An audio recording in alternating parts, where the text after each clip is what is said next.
Di perjalanan pulang, Nyonya Yuanyi kembali membujuk putrinya agar mempertimbangkan niatnya menjadi bagian dari keluarga Lau. Bukannya mundur, Zhang Shaoshang malah semakin kuat niatnya untuk menikahi Tuan Muda Lao Yao karena dia yakin Tuan Muda Lao Yao akan mampu menjadi pejabat di luar kota, sehingga mereka bisa terlepas dari pengaruh paman dan bibi Tuan Muda Lao Yao. Di kediaman Lau sendiri, Nyonya Yanji menceritakan pada suaminya bagaimana Zhang Shaoshang membela dirinya dan ibu mertuanya dari bulian bibi pertama mereka. Mendengar ini, Lao Ben tampak senang dengan perangai Zhang Shaoshang. Oleh karenanya, keduanya merasa Zhang Shaoshang memang cocok bersanding dengan Lao Yao. Selain itu, pada istrinya, Lao Ben mengungkapkan istana saat ini sedang membutuhkan bantuannya, mengingat ada kabar bahwa Pangeran Yong menolak undangan kaisar ke istana, dan ini menandakan ada sesuatu yang tidak beres. Oleh karenanya, dia perlu memberitahu sahabat penanya tentang situasi yang tengah terjadi di lapang.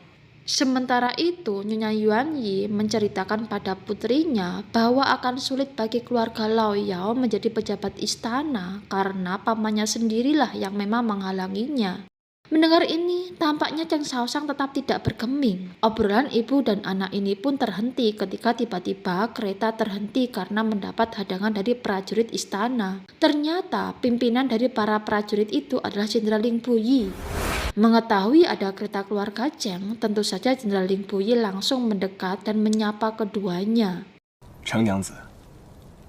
Zhang Shaoshang terlihat canggung berhadapan dengan Jenderal Ling Puyi karena kini dia tahu bahwa kebaikan dan perhatian Jenderal Ling Puyi padanya itu karena dia menaruh hati padanya. Zhang Shaoshang juga terlihat serba salah ketika menatap ibunya karena dia terlihat bermain dua hati pada Tuan Muda Lao Yao dan juga Jenderal Ling Puyi. Untuk meyakinkan ibundanya bahwa dia tidak ada hubungannya dengan Jenderal Ling Puyi, Zhang Shaoshang mengatakan kepada Jenderal Ling Puyi bahwa dia baru saja berkunjung ke rumah Tuan Muda Lao Yao tunangannya. Jenderal Ling Puyi terlihat sedikit kecewa, tapi dia berusaha menutupi kekecewaannya itu. Kemudian dia menawarkan untuk mengantar Zhang Shaoshang dan ibundanya pulang. Keesokan harinya terdengar kabar bahwa kelas Yuan Sanjian akan dimulai hari ini dan Zhang Shaoshang wajib mengikuti kelas tersebut. Zhang Shaoshang sebenarnya tidak mau mengikuti kelas Yuan Sanjian, tapi bagaimana lagi dia tidak bisa menghindarinya. Terpaksa dia mengajak teman akrabnya Wan Qiki untuk ikut serta dalam kelas Yuan Sanjian agar dia tidak terlihat paling bodoh. Kelas Yuan Sanjian akhirnya dimulai. Zhang Shaoshang terlihat sangat bosan mengikuti kelas ini karena dia kesulitan memahami hal-hal yang berbau sastra. Kelas terdengar semakin membosankan seiring dengan ceramah Yuan Sanjian tentang beberapa karya sastra. Di saat bersamaan, di kediaman Jenderal Heiyong tengah terjadi pembantaian massal keluarga Jenderal Heiyong oleh menantu mereka, Pangeran Xiao, dikarenakan Jenderal Heiyong menolak bekerja sama dengan menantunya itu untuk memberontak pada istana. Namun tanpa diketahui Pangeran Xiao, Heo Jun dan adiknya berhasil disembunyikan di sebuah ruang bawah tanah sehingga mereka selamat dari peristiwa berdarah itu. Sementara itu, di istana, beberapa pejabat termasuk Jenderal Ling Puyi tengah menghadap kaisar guna membahas pemberontakan Kabupaten Fengyi. Di tengah perdebatan para pejabat itu, Jenderal Ling Puyi mengabarkan bahwa keluarga Jenderal Heiyong sudah dibantai oleh Pangeran Yong. Kabar yang didapat dari sahabat pena Jenderal Ling Puyi ini dipastikan benar. Oleh karenanya, semua pejabat yang hadir waktu itu sepakat bahwa Pangeran Yong dan putranya harus segera diberantas. Jenderal Ling Puyi mengajukan diri untuk memimpin perang pemberontakan Pangeran Yong karena dia yakin kemampuannya sepadan dengan kemampuan Pangeran Yong. Selain itu, dengan bantuan sahabat penanya yang bisa menggambarkan peta daerah Fengyi dengan cermat dan tahu strategi militer, dia yakin bisa memenangkan peperangan ini. Namun demikian, Kaisar justru melarangnya pergi karena khawatir dengan keselamatannya. Kaisar sangat ingin putra angkatnya itu segera menikah sehingga dia tidak terus-menerus pergi berperang. Ketika Kaisar membicarakan masalah pernikahan antara Tuan Muda Lao Yao dan Chen Shaoshang, muncul ide Jenderal Ling Puyi agar Kaisar memberikan penghargaan atas apa yang sudah dilakukan Chen Shaoshang pada masyarakat Kabupaten Hua. Keesokan harinya, terlihat kediaman keluarga Luo penuh dengan tamu-tamu undangan. Tak berapa lama, terdengar kabar kedatangan Jenderal Ling Puyi. Chen Shaoshang yang kala itu tengah berkumpul di aula wanita tiba-tiba dipanggil agar berkumpul di halaman bersama dengan anggota keluarganya yang lain. Jenderal Ling Puyi datang ternyata dengan membawa dekret kaisar, dan yang mengejutkan semua orang, dekret penghargaan itu ditujukan untuk Chen Shaoshang berkat tindakannya yang rela membantu masyarakat Hua. Chen Shaoshang yang tidak tahu etiket ketika menerima penghargaan kaisar terlihat serba salah dan beberapa kali terlihat dia salah gerakan. Hingga ketika akan menerima dekret di tangannya, dia tersandung bajunya sendiri, tapi untungnya Jenderal Ling Puyi segera memegang tangannya sehingga dia tidak jadi terjatuh. Pemandangan ini disorot semua mata yang hadir di kediaman keluarga Luo. Sadar dia tengah jadi sorotan, Chen Shaoshang segera melepas genggaman tangan Jenderal Ling Puyi dan segera mengambil dekret kaisar dari tangannya. Selesai acara penyerahan penghargaan kaisar, diam-diam Jenderal Ling Puyi menemui teman penanya yang ternyata adalah Tuan Muda Lao Ben. Jenderal Ling Puyi meminta Tuan Muda Lao Ben agar menyerahkan peta Kabupaten Fengyi untuk memudahkannya menumpas para pemberontak.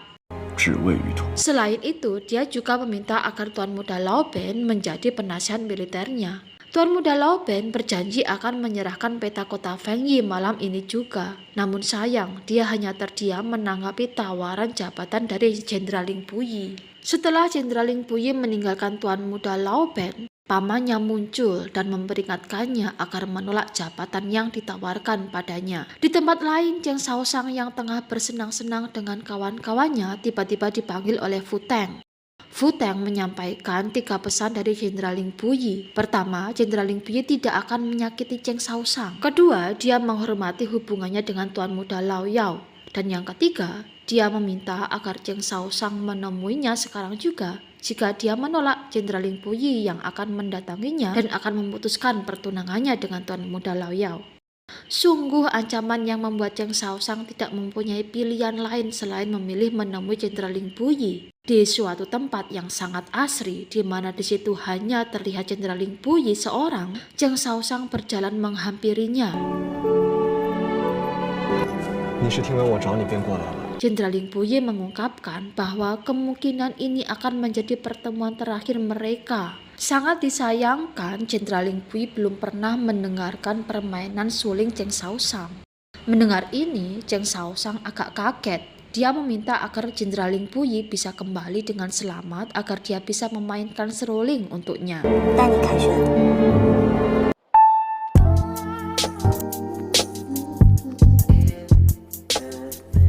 Chen Shaoshang memberi hormat dan kemudian melangkah pergi meninggalkan Jenderal Ling Puyi sendirian.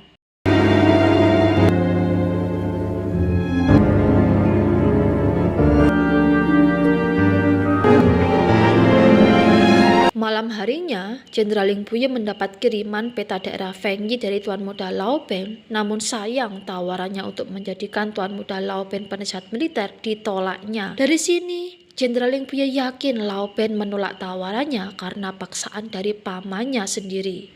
Jenderal Ling Puyi menyadari betapa berkuasanya putra pertama keluarga Lao ini. Jadinya, Jenderal Ling Puyi tidak tega membiarkan wanita pujaannya, Chen Shaoshang, menjadi bagian dari keluarga Lao. Dia bertekad akan memenangkan peperangan yang akan dihadapinya agar bisa menolong wanita pujaannya dan mendengarkan lantunan suara serulingnya. 1 bulan telah berlalu dan Jenderal Ling Puyi beserta Jenderal Wu pulang dengan membawa kemenangan. Di hadapan Kaisar Wen, Jenderal Wu memberitahukan berita duka bahwa seluruh klan He terbunuh karena mempertahankan kota Fengyi. Yang tersisa hanya putri mereka He Yojun dan adiknya. Jenderal Wu juga menyampaikan wasiat terakhir Jenderal He agar menikahkan putrinya Heojun dengan tunangannya dulu, Tuan Muda Lau Yao. Masalahnya sekarang ini Tuan Muda Lau Yao sudah bertunangan dengan putri Jenderal Cheng Se, yaitu Cheng Shaoshang. Terjadi perdebatan di istana. Jenderal Wan yang merupakan sahabat baik Jenderal Cheng Se jelas tidak terima apabila pihak istana memutuskan pertunangan Cheng Shaoshang dengan Tuan Muda Lau Yao tanpa persetujuan Jenderal Cheng Se. Sementara pejabat-pejabat lainnya, termasuk Jenderal Wu, kekeh memperjuangkan wasiat dari Jenderal He. Guru besar Lao sendiri yang tidak lain adalah paman Tuan Muda Lau Yao hanya terdiam saja, begitu juga dengan Jenderal Lin Puyi. Sementara itu, di kediaman Jenderal Cheng Si, Qi mengabarkan berita kemenangan pasukan Jenderal Lin Puyi pada Cheng Shaoshang. Namun sayang, bagi Cheng Shaoshang, kabar ini adalah kabar buruk baginya. Di aula keluarga, Cheng Shaoshang hanya tertunduk lemas memikirkan bagaimana dia harus melepaskan Lau Yao demi orang lain. Keluarganya sebenarnya juga kecewa dengan sikap diam kepala keluarga Lau, tapi apa boleh buat, saat ini mereka hanya bisa menunggu keputusan dari istana. Di kediaman keluarga Lau, Tuan Muda Lau Yao terbaring sakit di atas kasurnya dikarenakan kakinya terkilir akibat terjatuh dari tangga. Dalam keadaan demikian, bibinya terus menekannya agar bersedia kembali menikahi Heojun. Jelas Tuan Muda Lau Yao menolaknya. Dia mengancam apabila dia terus dipaksa menikah dengan Heojun, di hari pernikahannya dia bakal mengaku pada khalayak umum bahwa pernikahannya adalah hasil paksaan paman dan bibinya. Di tempat lain, Jenderal Lin Puyi terlihat duduk di depan Pangeran Yong yang terikat di sebuah tiang. Dengan penuh amarah, Jenderal Lin Puyi menginterogasi Pangeran Yong tentang keterlibatannya pada peristiwa pembantaian di kota Gu.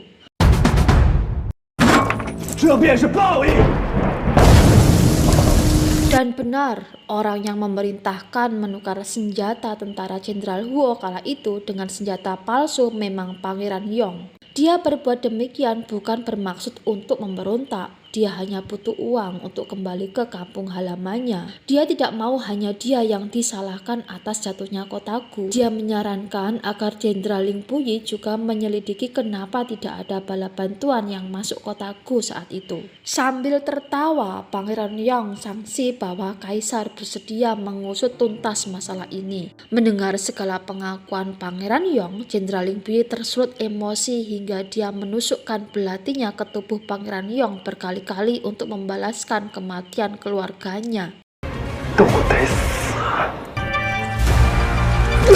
Seusai menghabisi Pangeran Yong, Jenderal Lin Puyi berlutut di depan singgasana Kaisar sebagai wujud tanggung jawabnya telah menghabisi Pangeran Yong. Namun demikian, hal ini tidak bisa meredam kemarahan Kaisar atas tindakan main hakim Jenderal Lin Puyi.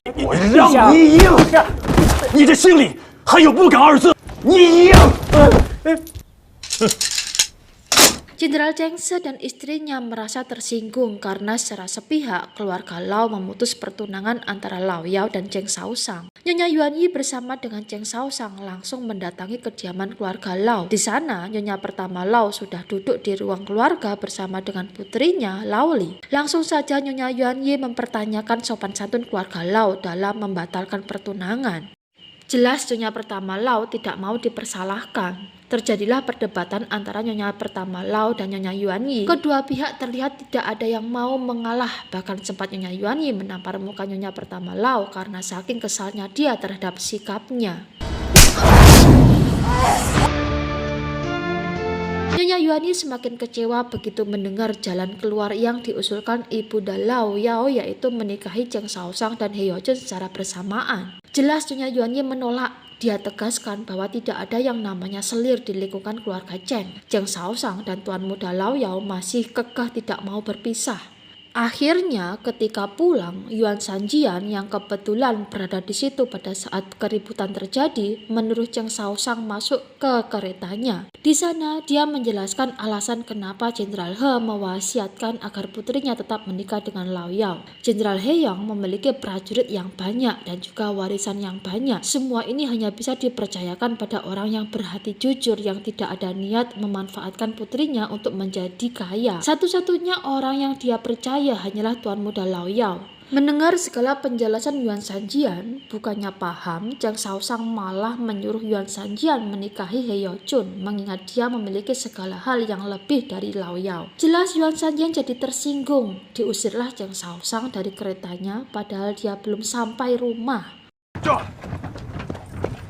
Keesokan harinya, di depan pintu gerbang Ruyang, Zhang Shaoshang dan Tuan Muda Lao Yao rela menunggu kedatangan He Youchun guna meminta restu hubungan mereka.